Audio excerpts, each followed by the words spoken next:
Hello everyone, welcome to my channel. My name is Lyvonne, aka Lyvonne the Don. I am a DJ, model, comedian, entertainer, writer, admin pro, presenter, radio host, and all-rounder, honestly. So this video today is all about my DJing. I have some questions to answer on my little whiteboard over here, and yeah, I hope that this can help any other DJs coming up, especially like female DJs, because I love seeing more female DJs in the game. And also I just hope that it gives you a bit of insight into my brain and how and why I am now a DJ. So let's get into it. First question 1.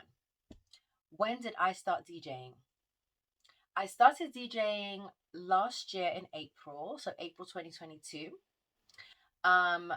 What made me start DJing? I've always loved music. Like literally since I was a child, I've been obsessed with the radio and researching why music sounds familiar and figuring out what samples were used and who this artist is and that producer and what area this music is from and why does that sound familiar and what instruments are used. I've always been somebody that can really like feel what music does. Like for me, music is almost like a language. It's an emotion.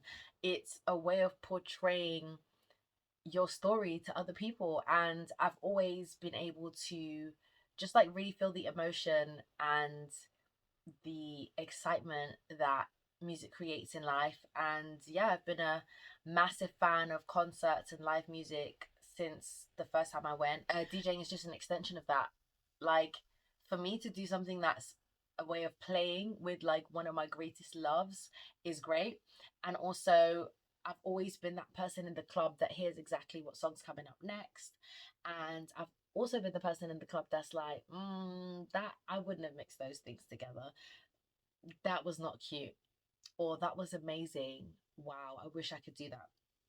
So yeah, DJing has always been something that I've appreciated the art of. I think it was something that subconsciously I knew one day I would get around to it. But last year in particular, um, I came across a post on Instagram by Pioneer DJ, Start From Scratch, and it was basically a free session being taught how to DJ by Keshia G, amazing DJ from London. I signed up, I commented underneath, hey, just signed up, fingers crossed. And then I got selected for it.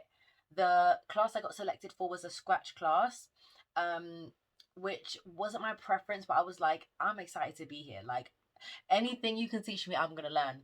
And then because of COVID, it got rescheduled. And then I ended up at the class that I originally wanted to go to, which was like DJing for beginners. Like that's what the Start From Scratch program is all about. Went to that, had a blast, made loads of great friends. And afterwards, I got home and I got a DM. I can't remember how many days or weeks it was afterwards from Terry Hooligan, the lead tutor at On the Rise DJ Academy, basically saying like, Vaughn, you're the baddest beat to ever do it. Pioneer's looking for new, potential DJs. You look like somebody that could take it seriously. Obviously, I'm paraphrasing and adding some juice, but that's basically what the convo was. And you'll be sponsored for an 8-week DJ course where you will have a performance opportunity at the end. I was like, oh my word. Oh my word. The excitement that I felt was insane, especially because after I went away from the course, was just super inspired, and I was just like really trying to do the logistics, like, okay, what's my money like? What can I afford to do with DJing? And I couldn't really figure it out. I was like, I'm just gonna have to go on YouTube and use what I've learned from this class and the decks that I had to practice. And then I kind of like mentally was just cool. I was like, cool, we're here, we're gonna make it work, it's gonna pop off. And then I got this opportunity from Pioneer DJ and On the Rise Academy, and I was just like, whoa, manifestation, divine timing. What music genres do I mix? So I mix everything I listen to, and I listen to a lot of different genres. My favorite genres are hip hop, especially alternative hip hop. I like quite jazzy hip hop and hip hop that um is quite soulful, but I also like that ratchet, twerkathon, um, hood, gritty type of rap because I love the energy behind it. I love drill. Took me a while, really did, because I thought it was very monotone when I first listened. But the more I listen to artists that have great storytelling skills, the more I loved it. Um, Funky house, jungle, garage, reggae, dancehall, soca, reggaeton, um, what else? Oh, Afro beats, of course, Afro swing, Afro bashment, um, a lot of the R&B, of course. A lot of the genres I listen to also cross over. So I listen to people like Thames, for example, who combines the Afrobeats influence with R&B. I listen to Western, who combine that UK Black British sound, dancehall infused beats with um, hip hop, you know, and yeah, I like my piano, but I don't really mix it that much. It's not a genre that has like captivated me as much as like the masses. So I don't really mix stuff for the sake of it. I would more mix things and like fall in love with them as I'm mixing, if that makes sense. What software do I use? So I use Recordbox. That's the software that I learned on. I prefer Recordbox to Serato because I have used both. I just feel like Recordbox is more intuitive and easy for my brain to basically compute what's happening. But I feel like I'm quite tech savvy and I pick things up really easily, especially like systems and stuff. So Serato, even when I've looked at virtual DJ, I feel like once you have the principles of mixing, like you can pick it up. You just have to choose which one you like the best. What decks do I prefer and what decks do I have? So I currently have, I was gonna see if they were next to me so I could bring them out, but I have the Pioneer DDJ 400s. So that's like a controller. It's about this big. It's a good beginner set, but because it's not tiny. And it's got like loads of functions like effects and the ability to put hot cues on. Hot cues are like bookmarks for impact points in a song that you would want to mix with. And I do like it, but I love a CDJ, baby. I love the big decks, the big daddy decks that you can just plug your USB in. Half of the reason I love them is because I didn't have a functioning laptop. Like it was functioning but barely. So I didn't have a laptop that I could take to gigs, and I don't have contents insurance yet. So I'm not trying to take my MacBook Air now that I have to gigs, and then when it smash up I am stuck because I don't have a laptop to do my day-to-day admin and stuff with. um so I like the ease of like being able to plug and play from my USB. However, it does mean that like if I was playing and people were asking for requests, like if I wanted to like give them what they were asking for, if it wasn't on my USB I wouldn't be able to play. But I just love the bigger decks in general, the way that you can use the effects and the twisty knobs and like I don't know. Yeah, I just like it more. And I like the fact that like I can move across it with a controller. It's like, it's just right in front of me. Everything's compact. That's cute and everything, but I like it big. You know what I'm saying? My three top tips for beginners, as somebody that's been DJing for just over a year now, is not to compare yourself to other DJs. Sometimes I find myself watching videos of like other DJs and I'm like, oh man, I wish I could do that. And then I remember that I've actually been doing this for a year and I'm sick already. And these people that I'm watching have been doing it for 5, 10 years. And that's their style, that's their way of doing it. Like I know what my style is, I know what my niche is. For me, I am a party starter, I am the vibe controller. Okay, I've always been that girl. I've always been the one to bring the party alive, to create that vibe. So I do the same with my DJing. I want people to come away from my set feeling elated, feeling, all the serotonin through their body, feeling like that was something memorable, feeling like they had a great time, and hopefully going away with a few songs that they never heard of, or a few songs that they've heard ages ago, but it reminded them that you know what, they need to go and have a listen to. So that's top tip number one, is like try not to compare yourself.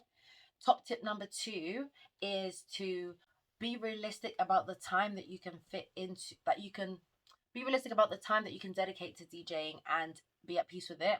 So with me in the beginning, after I bought my decks, I found that like I wasn't really mixing. Like it had been a month and I hadn't opened the box with my decks in, and they were just collecting dust.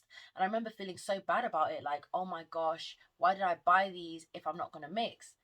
And then I remembered that I needed to get my life together. Like I'm literally, in the midst of like finding a new job, and at the time I was at my wit's end with the role, trying to figure out whether I wanted to leave education. Like everything was up in the air.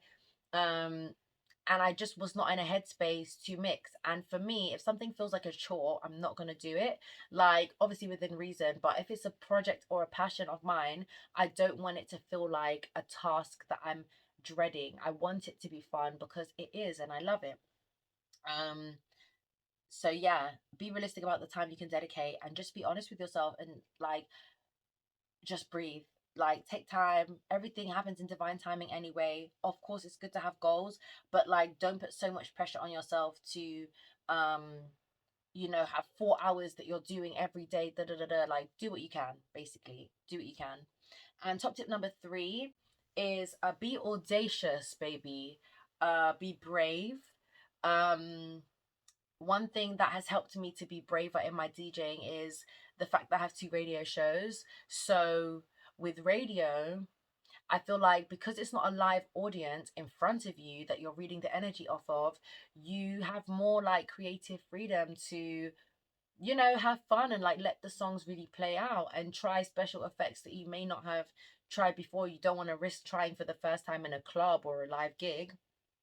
um and also like getting used to different models, getting used to different functions. I remember the first gig I did, um the decks I was using were an older model than what I had learned on. So I was like, whoa, I can't see the beat grid. So the beat grid is like, an outline of the beats per minute. I was like, how am I supposed to mix these together if I can't see the beat grid? And somebody that was there at the time and was a DJ as well was like, babe, you just hear it. And I was like, you know what? You're right. And that's how my journey of DJing with headphones in began. Because initially I wasn't really using headphones. I was just using my knowledge of the music, me knowing the songs, and also being able to look physically at the CDJs and, you know, mixing from that. But yeah, I've got like 1 minute remaining. So I'm going to leave you all with, so what I'm really proud of, I've DJed at my first play party, and that was my first paid club gig. That was amazing. DJed at Box Park Wembley as part of my start from scratch 8-week course that I was sponsored to do by Pioneer, and I'm DJing there tomorrow. Don't know when I'm releasing this video, but it probably would have happened by then. And I've just made loads of DJ friends. I've made loads of connections with people that just have the same passions as me through just putting myself out there and being bold and telling people like, yeah, I DJ. Before I even finished the course, I was telling people I DJ. I'm proud of me for being fearless and for reminding myself every single day and every time I play that the crowd does not know what I want it to sound like, and it's up to me to put my brave face on, smile, give the energy, and people will feel that. Like, people are not going to be like, oh my gosh, that transition was wild. Like, even if they are, that's their business, okay? Because I didn't come to only please people. I came to play and to use my God-given talent to, bring some happiness into the world, or bring some depth, some feeling. So yeah, what goals do I have for the future? Festivals. I love festivals so much. City Splash, Wireless, Lovebox. Can't remember off the top of my head, but I love festivals and live concerts. So I'd absolutely love to DJ at a festival. I would love to be the opening DJ for an artist that I enjoy listening to. And yeah, I want to get flued out, baby. I want to get flued out and paid to do an international gig or 5. So yeah, I'm really excited to see where my DJ journey is going to take me. And I just want to say to all of you aspiring DJs, like, just be bold, be brave, and just get to it. So yeah, bye. Hey guys, sorry, I ran out of memory, so I had to quit the video quick. But I hope you enjoyed, and don't forget to like, share, and subscribe.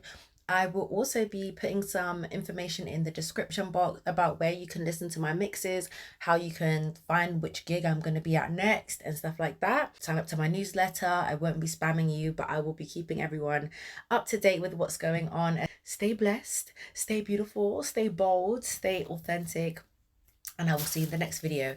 Bye.